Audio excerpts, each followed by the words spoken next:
হে বন্ধুরা, আপনারা নিশ্চয়ই হলিউড চলচ্চিত্রের বিশাল আকারের ভয়ানক প্রাণী দেখেছেন, যেমন অ্যানাকন্ডা। আর হয়তো আপনারা এটাও জানেন যে এই বিশাল আকারের সাপ একজন আস্ত মানুষকে গিলে নিতে পারে এবং তাদেরকে পাওয়া যায় এক বিশাল আকার জঙ্গলে, যাকে আমরা অ্যামাজন নামে চিনি। আমাদের পৃথিবী রহস্যে ঘেরা, কয়েক লক্ষ বছর চেষ্টা করেও সব রহস্য উন্মোচন করা সম্ভব হয়নি, আর ভবিষ্যতেও সম্ভব হবে না। আর এই রহস্যের মধ্যে একটি হলো অ্যামাজন জঙ্গল, আর তার সঙ্গে জড়িত অ্যামাজন নদী। আপনারা এই পর্যন্ত অ্যামাজন জঙ্গল সম্পর্কিত অনেক গল্প শুনেছেন, এখানকার ফুটন্ত নদীর কথা শুনেছেন, যেখানকার জল 24 ঘন্টা টকবক করে ফুটতে থাকে। এই জঙ্গলে চলন্ত গাছের কথাও শুনেছেন, যে গাছটি ওয়াকিং ট্রি নামে পরিচিত।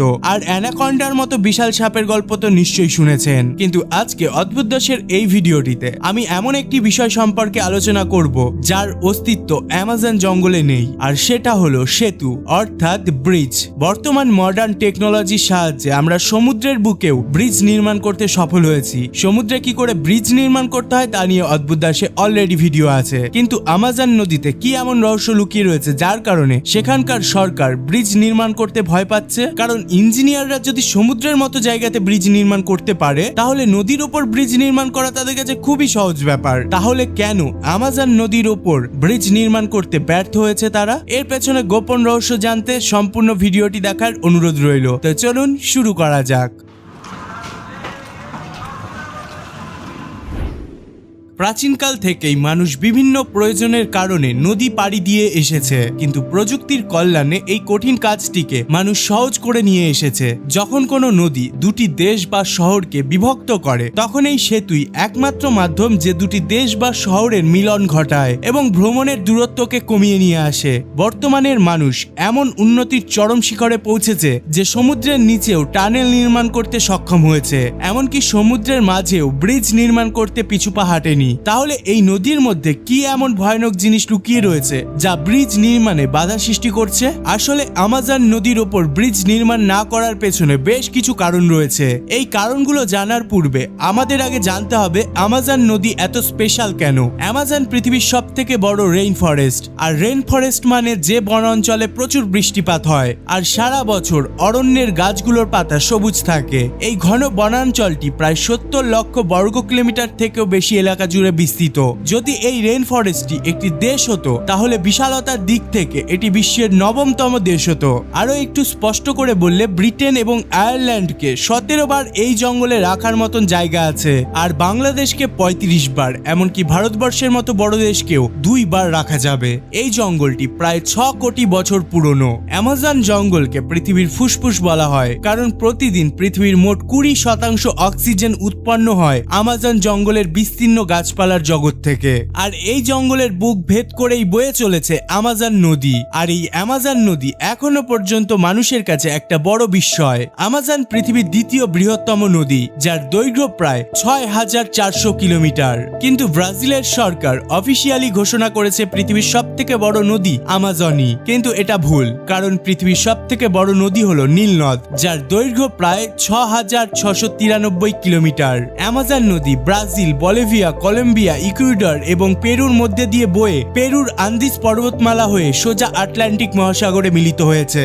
সমুদ্রে যত পরিমাণ মিষ্টি জল যায়, তার মধ্যে প্রায় 20% মিষ্টি জল অ্যামাজন নদী একাই যোগান দিয়ে থাকে। অ্যামাজন জঙ্গলের আশেপাশে 9টি দেশ মিলিয়ে প্রায় 3 কোটি মানুষ বসবাস করে। এই দেশগুলি হলো Brazil, Bolivia, Peru, Ecuador, Colombia, Venezuela, French Guiana আর সুরিনাম। অ্যামাজন জঙ্গলে বর্তমানের হিসাবের মতে এখানে প্রায় 300-রও বেশি উপজাতি রয়েছে। এরা এখনো তাদের পুরাতন সংস্কৃতিকে ধরে রেখেছে। আধুনিক বিশ্বের ধরাছোঁয়ার বাইরে এইসব উপজাতিরা বাস করে। চলুন এবার আসা যাক মূল প্রসঙ্গে। অ্যামাজন জঙ্গলের আশেপাশে যখন এত বিশাল পপুলেশন রয়েছে, তাহলে কি সেখানে উন্নয়নের প্রয়োজন নেই? সেইখানকার জনগণকে কি আশেপাশের 9টি দেশের সঙ্গে জোড়ার কোনো প্রয়োজনই নেই? বন্ধুরা, বর্তমানে আমরা মেশিন আর আর্টিফিশিয়াল ইন্টেলিজেন্সের যুগে বাস করছি। একের পর এক পাহাড়, নদী, সমুদ্রের মতো দুর্গম জায়গাতেও ব্রিজ নির্মাণ নির্মাণ করে চলেছি, যেটা আজ থেকে 100 বছর পূর্বে মানুষের কাছে কেবলমাত্র কল্পনা ছিল। কিন্তু আমাজন জঙ্গলে একটাও ব্রিজ নেই। আধুনিক বিশ্বে মডার্ন টেকনোলজির যুগে এটা সত্যি আজব বলে মনে হয়। আসল প্রশ্ন হলো, আমাজন নদীর ওপর কি আদৌ ব্রিজ নির্মাণ করা সম্ভব? আমাজন নদীর ওপর ব্রিজ নির্মাণ করা অনেক ঝুঁকিপূর্ণ।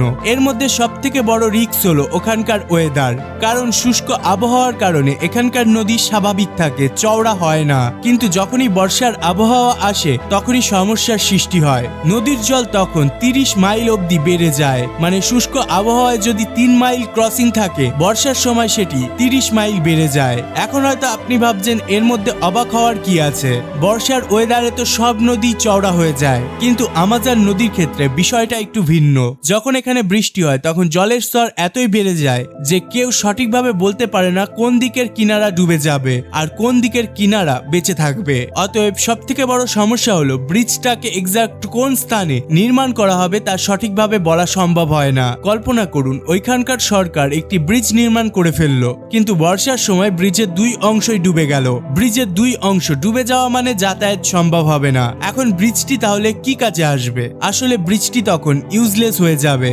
আরেকটি সমস্যা হলো আমাজন নদীর কিনারা নরম মাটি দিয়ে গঠিত, যেটা জলের ঢেউয়ের সাথে সাথে কম বেশি হতে থাকে। তবে বর্তমানে আধুনিক টেকনোলজির সাহায্য নিয়েও এই সমস্যার মোকাবেলা করে ব্রিজ নির্মাণ করা সম্ভব। তাহলে আমাজন নদীতে কেন একটাও ব্রিজ নেই?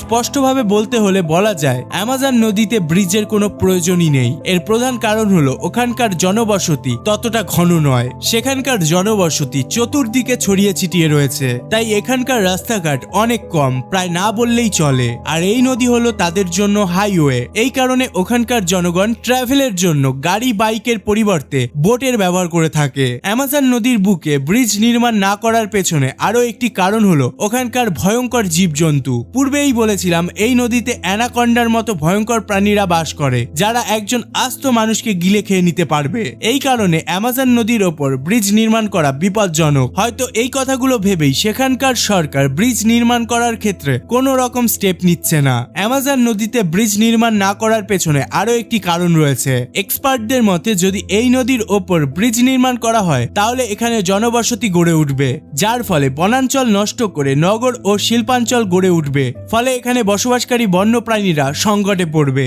আমাজন জঙ্গলে কমপক্ষে 40,000 প্রজাতির গাছ রয়েছে, 3,000 প্রজাতির মাছ রয়েছে, 2.5 মিলিয়ন প্রজাতির কীটপতঙ্গ রয়েছে। আমাজন জঙ্গলের পেরুর অংশে একটি মাত্র গাছে প্রায় 43,000 প্রজাতির পিঁপড়ে পাওয়া গেছে। তাহলে ভাবুন, যদি মানবজাতি সম্পূর্ণরূপে এখানে বসতি করে তাহলে আমাজনের জীববৈচিত্র্য দ্রুত মলিন হয়ে যাবে। আর যদি এখানকার অরণ্য ধ্বংস হয়ে যায় তাহলে প্রকৃতির ভারসাম্য নষ্ট হয়ে যাবে। মানব জাতীয় সংকটের মধ্যে পড়বে, কারণ পৃথিবীর 20% অক্সিজেন আমাজন জঙ্গল একাই উৎপন্ন করে। এছাড়াও আমাজন জঙ্গলের নদীর জল সব থেকে বিশুদ্ধ।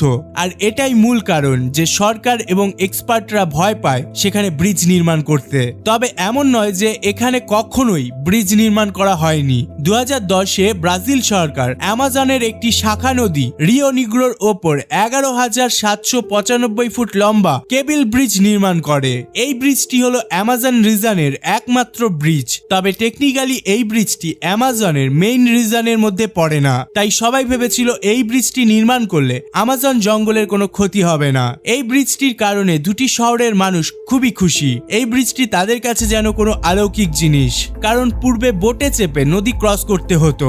সেখানে এই ব্রিজটির কারণে মানুষ অনেক স্বস্তি পায়। তবে বিশেষ করে বর্ষার সময় এই নদীটি ক্রস করা অনেক বিপজ্জনক হয়ে যায়। তো বন্ধুরা, আশা করি আজকের এই ভিডিওটি দেখে বুঝতে পেরেছেন কেন আমাজন নদীর ওপর ব্রিজ নির্মাণ করা হয়নি। আপনাদের কি মনে হয় ভবিষ্যতে কি আমাজন নদীর ওপর ব্রিজ নির্মাণ করা সম্ভব হবে?